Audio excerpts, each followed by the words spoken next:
Doctor APJ Abdul Kalam. Doctor APJ Abdul Kalam हमने chapter complete कर लिया था। चैप्टर कंप्लीट करने के बाद हमने इसके मौखिक प्रश्न कर लिए थे, अर्थग्रहण संबंधी प्रश्न करे थे बेटा।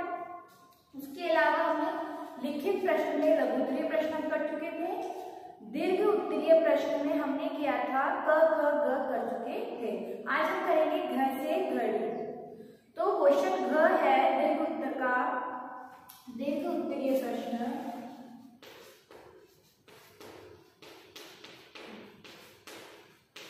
दीर्घ उत्तरीय प्रश्न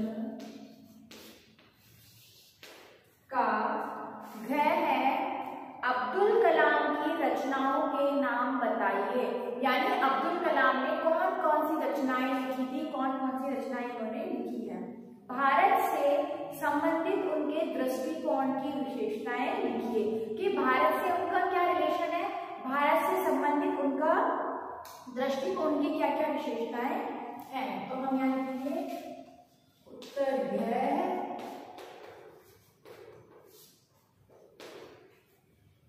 दीर्घ उत्तरीय प्रश्न का घ का आंसर लिखेंगे हम कि कलाम की कौन कौन सी रचनाएं हैं। तो अब्दुल कलाम की रचनाओं के नाम हैं अब्दुल कलाम की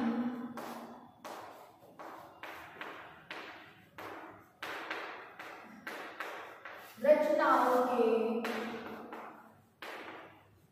नाम है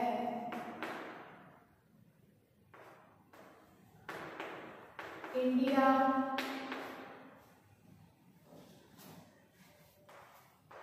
दो हजार 20 vision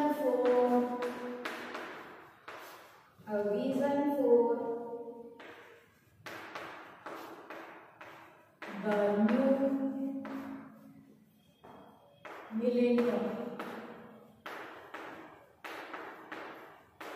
vision for the new millennium. ठीक है, तो अब्दुल कलाम की रचनाओं के नाम में सबसे पहला कौन सा है, India 2020 a vision for the new millennium. ठीक है, सेकंड है इग्नाइटेड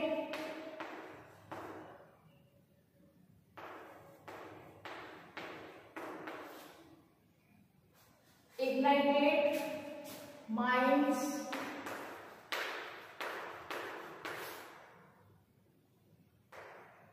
ignited minds। थर्ड है wings of fire, wings of fire. Next है India my dream,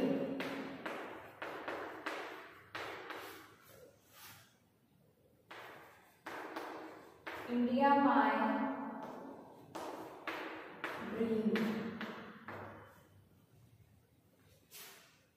Abdul Kalam की रचनाओं के नाम है India 2020 a vision for the new millennium, ignited minds, wings of fire and India my dream आदि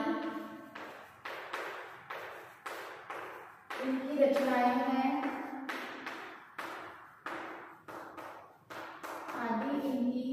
रचनाएं हैं। नेक्स्ट है बेटा इसका भारत से संबंधित उनका दृष्टिकोण। तो आगे लिखेंगे भारत से संबंधित उनके दृष्टिकोण की विशेषताएं।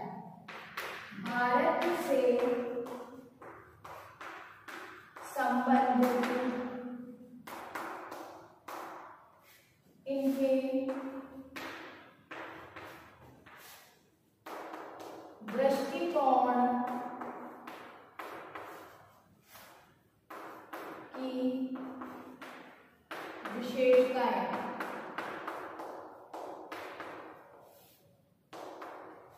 इसमें नंबर 1 आ जाएगा आपका, उन्होंने प्रगतिशील भारत की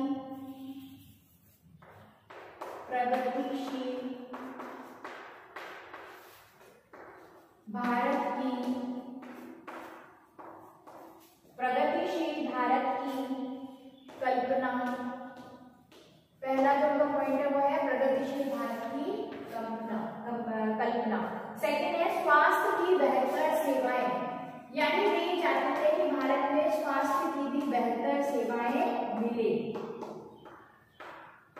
स्वास्थ्य की बेहतर सेवाएं। ठीक है, नेक्स्ट थर्ड था गरीबी और निरक्षरता समाप्त करना। गरीबी व निरक्षरता, निरक्षरता यानी जो अनपढ़ होते हैं उनको पढ़ाना, निरक्षरता समाप्त करना, यानी भारत में कोई भी गरीब और निरक्षर ना रहे, बिना पढ़ा कोई भी ना रहे।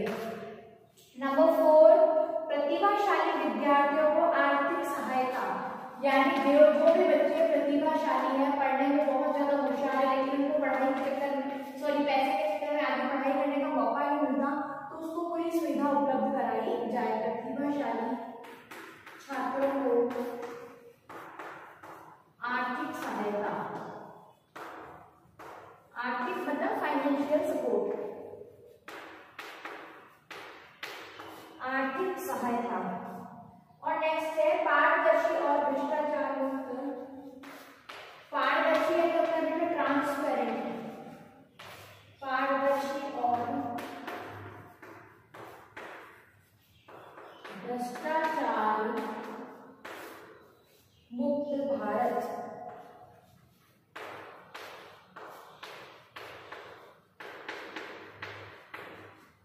मुक्त प्रशासन आदि। ठीक है, एक बार इसको समझेंगे। अब्दुल कलाम की रचनाओं के नाम मैं आपको समझा चुकी हूँ। भारत से संबंधित इनके दृष्टिकोण की विशेषताएं, पहला है प्रगतिशील भारत की कल्पना। अब्दुल कलाम ने प्रगतिशील भारत की कल्पना की थी, हमारा भारत सबसे आगे बढ़े, स्वास्थ्य की बेहतर सेवाएं मिले। हमारे भारत में स्वास्थ्य के चक्कर में कई बार होता है बीमारियां का सही इलाज नहीं मिल पाता, इसके कारण लोग बहुत मर जाते हैं, तो स्वास्थ्य की बेहतर सुविधाएं मिले हमारे यहाँ पे, सेवाएं।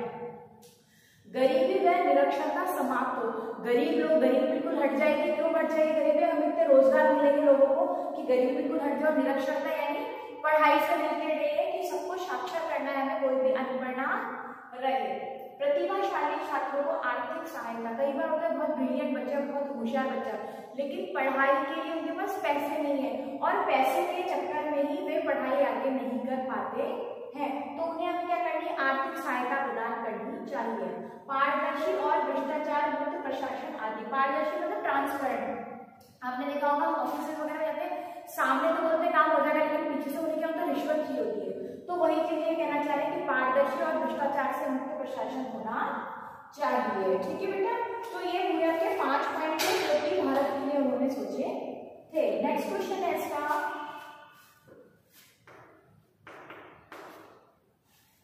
डॉक्टर अब्दुल कलाम के आदर्श एवं कर्मठ जीवन से क्या प्रेरणा मिलती है? हमने अब्दुल कलाम के पूरे जीवन के बारे में पढ़ा, तो उनका आदर्श जो जीवन है और कर्मठ, कर्मठ मतलब कार्य के प्रति उनकी रुचि है, उससे हमें क्या सीखने को मिला है? तो हम उसी का आंसर करेंगे आगे। डॉक्टर अब्दुल कलाम के, डॉक्टर अब्दुल कलाम के, डॉक्टर अब्दुल कलाम के आदर्श एवं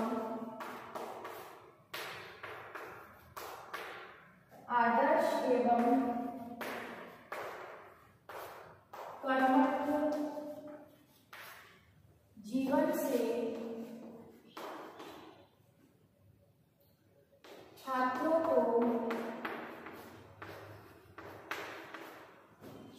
को यह प्रेरणा मिलती है कि यह प्रेरणा मिलती है कि वे भी कर्मठ, जागरूक, कर्मठ है कि काम करने के प्रति उनकी रुचि करके जागरूक हुए, अवेयर हुए और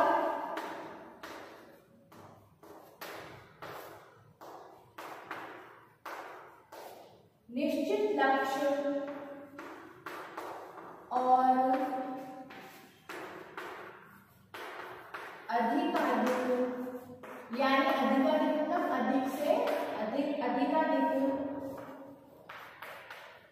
ज्ञान प्राप्त करें, ज्यादा से ज्यादा ज्ञान प्राप्त करें और अपने देश का नाम रोशन करें, और अपने देश का नाम रोशन करें। ठीक है, तो अब्दुल कलाम के आदर्श और कर्मठ जीवन से छात्रों को यह प्रेरणा मिलती है कि वे भी कर्मठ बने, जागरूक बने, निश्चित लक्ष्य और अधिकाधिक ज्ञान को प्राप्त करें और अपने देश का नाम रोशन करें। ये सब हमें इनके जीवन से सीखने को मिलता है। ठीक है बेटा, ये हो गया आपके दीर्घवृत्तीय प्रश्न कंप्लीट हो गए, यानी हमारे इस चैप्टर के क्वेश्चन आंसर्स कंप्लीट हो चुके हैं। आगे दे रखा है आपका व्याकरण बोध। व्याकरण बोध का फर्स्ट है आपका उचित समुच्चय बोधक अवयव द्वारा रिक्त स्थानों की पूर्ति करिए। समुच्चय का मतलब होता है बेटा दो शब्दों को जो जोड़ते हैं उनमें समुच्चय बोधक का प्रयोग करते हैं। तो पहला दे रखा है इसमें सूटेबल आपको समुच्चय बोधक लगाना है। विद्यालय के छात्र और छात्राओं ने डॉक्टर कलाम का स्वागत किया। तो ये हो गया आपका व्याकरण बोध।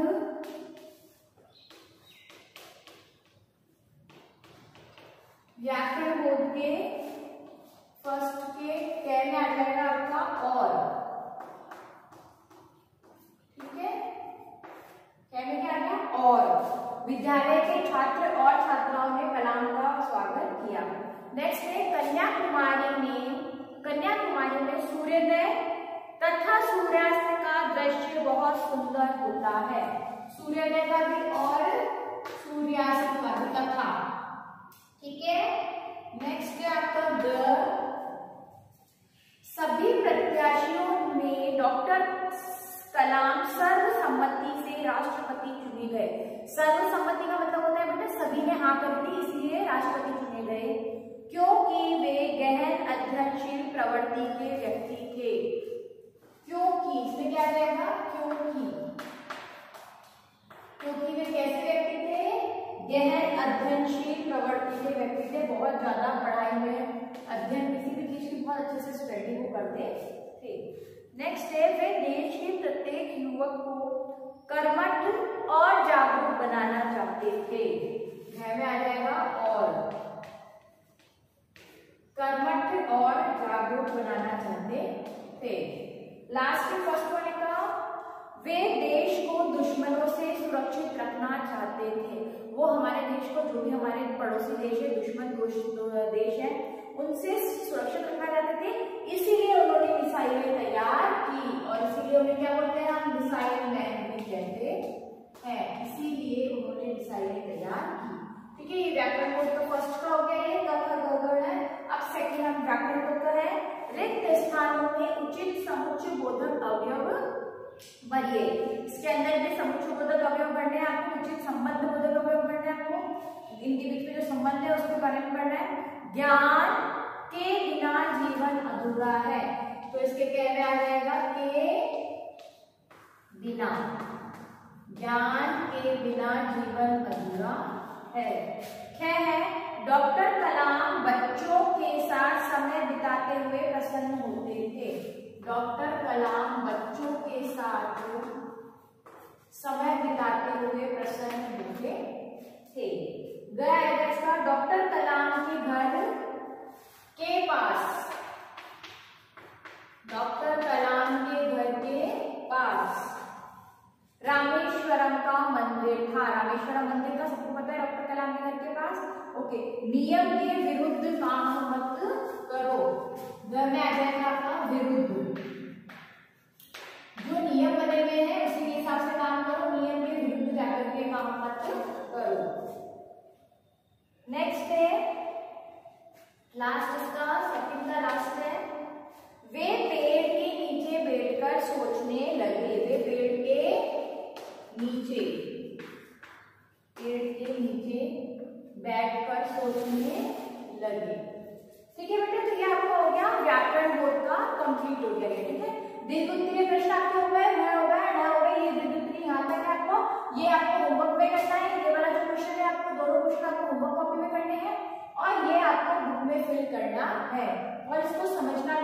ये भी आपको अच्छे से रीड करना है, कहीं भी कोई प्रॉब्लम आएगी तो आप इसे लाइव क्लास में डिस्कस करेंगे।